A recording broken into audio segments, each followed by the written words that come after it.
one of the principles we decided on for our case was truth-telling, and the Seattle PI had a duty to tell the truth because they are a direct source to the public, and the public relies on them for their accuracy and their reliability. A main point of controversy was that the sheriff's office and the PI disagreed on the truth and what that meant. So, for example, the PI was concerned moreover with the overall picture of the case, and the sheriff's office was concerned with certain particular details. Where there was a little bit of controversy is because there was over 100 articles written in the course of a year or so about the sheriff's office. So with over 100 articles, the PI has a responsibility to not only focus on the overall picture, but on the small details.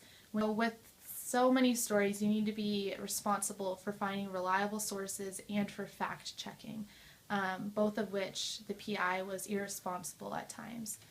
So for a few examples, the PI pointed to the misconduct of police officers in the King County Sheriff's Office over the course, of, let's say, I think it was 15 or so years. But they deceived the public because they didn't include the time span of the miscreant police officers.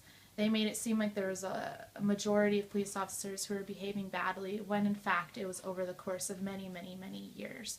And the second example would be the example of Sheriff Sue Rahr and her failure to fire Dan Ring. That was difficult because the PI failed to explain due process. There's many, many steps that have to be taken before a deputy is fired. It's one of the hardest processes to get somebody fired from their job. And Sheriff Sue Rahr even compared it to being as difficult as getting the death penalty impended, and for that reason the PI misled the public in some way. And lastly, they acquired faulty sources. For example, for the case about the Metro Transit unit, they relied on sources that either A, weren't there, or B, shouldn't have been the sole sources of information, as they had other police officers and sources at their front hand that they could have asked. So that has to do with truth, and that is one of the principles that we thought was most important. Oh, hey, I didn't see you there. I was just reviewing some of my notes in this book here. We determined another one of the ethical concepts that were important in this case was respect. The Seattle PI had a responsibility to treat the subjects they were writing about with respect, and they didn't really fulfill that because they were reporting inaccurately and misleadingly, and that doesn't reflect a respectful manner. We also determined that they didn't treat the council with respect by not showing up to the meeting. They were explicitly told when the meeting was going to be and invited to come join and speak for themselves, and basically declined that offer by completely just not showing up.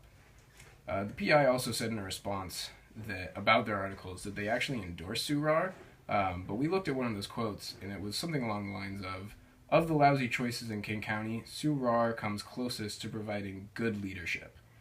So while they did respond and say that they had endorsed Sue Rahr, it was also in a pretty snarky manner. PI also had a responsibility to get their points across accurately and fairly, and as we discussed previously, they didn't fulfill that promise. Another ethical concept we thought was applicable to our case was the concept of minimizing harm. We felt that the CLPIs didn't do a good enough job of minimizing harm in their reports and the coverage they did on the Sheriff's Department. For example, once the people learned about the stories, they backlashed against the department, assuming that the CLPI's reports were completely accurate. For example, one man even told his wife that if they were to get pulled over by one of the cops from the King County Sheriff's Department, to not pull over at all, instead to keep driving until they get to the next county. The people blindly trusted the report, and instead of questioning the department, the public just rejected them without questions. Sue Rahr was in the process of minimizing harm because she realized there were problems in her department. It was tough trying to fire Dan Ring because she realized that his career would be over, and the union also made it very difficult for him to be fired. So they wanted to get rid of him in a way that would make it so that he never would be able to get his badge and come back. So that's why they decided to have him retired, give him pension with the current regulations. Another ethical concept we thought was important for a case was obligation. Now, the writers of PI have an obligation to their readers and to the organization, but they do not have an obligation to the Sheriff's Department to shed them under any certain light. The PI also has an obligation to maintain a respectful relationship with governmental bodies. The CRR has an obligation to be open to critiques from news organizations such as the PI. Lastly, the public has an obligation, we thought, to respect the governmental bodies as well. Oh, I was going so good. Yeah, I was going gonna say. I thought you were gonna finish it. Yeah. I'm going. Your watch is in places. This is rambly. Okay. Okay. So. Okay. Okay. All right. Also, They. Sorry. That was good. That was great. That was great until I messed up. nope, that's not right. With their.